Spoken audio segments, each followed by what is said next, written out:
महर्षिरमणस्य च दशमेऽत्रनिबद्धीमः संवादम् सङ्घहर्षदम्। योगनाथ उवाच साङ्ख्यिकस्य च सङ्घस्य कः सम्बन्धो महामुने सङ्घस्य श्रेयसेनाथ तमेकम् वक्तुमर्हसि। బాగున్నారా? నా పేరు శ్రీ వెంకటరమణ. నాకు కలిగిన అనుభవాన్ని మీతో ఇప్పుడు పంచుకుంటాను. ఇది చనిపోతుందని ఊహించాను. శ్మశానానికి తీసుకెళ్లబడుతుంది, కాల్చబడుతుంది. అయితే నేను ఎక్కడ ఉన్నాను? శరీరం చనిపోతుంది, కానీ నేను అనే భావన మాత్రం అలాగే ఉంది. ఆ క్షణంలో నాకు స్పష్టంగా అర్థమైంది, నేను ఈ శరీరం కాదు. తలనొప్పి భరించలేనంతగా ఉండేది. మందులకు స్పందించేది కాదు. ఎక్కడికి వెళ్ళాలి, ఎక్కడికి వెళ్ళాలి? అంతర్గతంగా ఒక శబ్దం వినిపించింది, అరుణాచలం, అరుణాచలం. అది దేవుడి అనుగ్రహమే. ఆ అన్నయ్యకి ఓ ఉత్తరం రాశాడు. పెట్టెలో కనిపించే చోట ఉంచి ఇంటి నుండి బయటపడ్డాడు. నేను నా తండ్రిని వెతుక్కుంటూ ఈ ఇల్లు వదిలిపోతున్నాను. ఆయన ఆదేశాల ప్రకారంగా మంచి పని కోసం వెళ్తున్నాను. అందుకే ఈ విషయంపై ఎవరూ చింతించకండి. వెతకడం కోసం ఏ డబ్బు ఖర్చు చేయకండి. మీ కాలేజ్ ఫీజు 2 రూపాయలు పెట్టెలో ఉన్నాయి. అనలాడు మన్నామలైసనే అరుళాన ఉన్నాములైనేసనే என்னாடுடையீசனே எங்கள் திருநீற்று தவமேஷனே.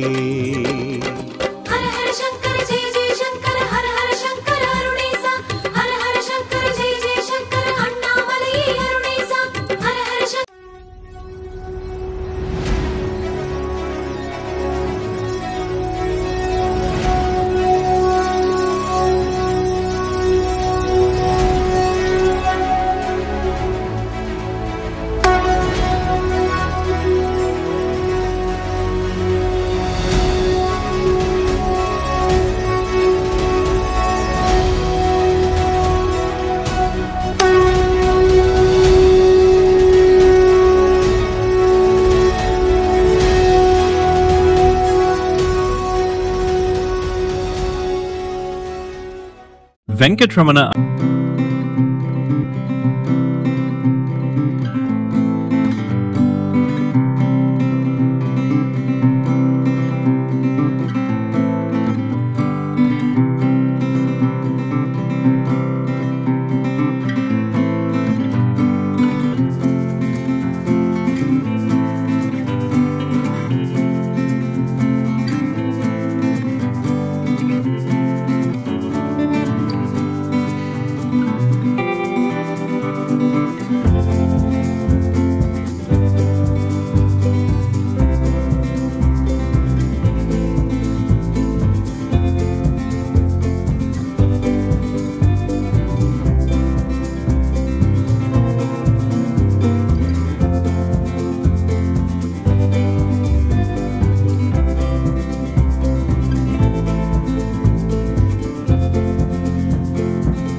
ఒకసారి వెళ్లిన ఇంకొక గుడికి కూడా తను వెళ్లి అక్కడ దేవుడిని తలుచుకున్నాడు. అప్పుడు ఒక సంగీత విద్వాంసుడు తన వంతు ప్రసాదం ఇచ్చాడు. అది దేవుడు పంపిన ప్రసాదమే కదా. చాలా అలసిపోయాడు. డబ్బులు కూడా అయిపోయాయి. తన చెవిలో ఉన్న కెంపులు అమ్మి ఆ డబ్బుతో రైలు టికెట్ కొనుక్కుందాం అనుకున్నాడు.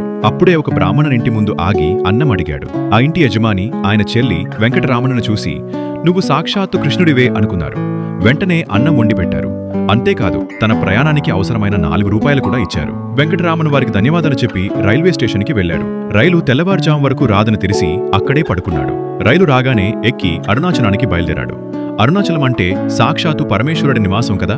అలా 1896 సెప్టెంబర్ 1న వెంకటరామను తన గమ్యస్థానం అరుణాచల క్షేత్రంలో అడుగుపెట్టారు. సరే పిల్లలు, తిరువన్నామలలో తన జీవితం ఎలా సాగిందో మనం మళ్ళీ తెలుసుకుందాం. ఈసారి త్వరగా వచ్చేస్తా పిల్లలు. ఉంటా మరి. దీర్ఘాయుష్మాన్ హవా. కవిడు వారెవరు అరుణాచల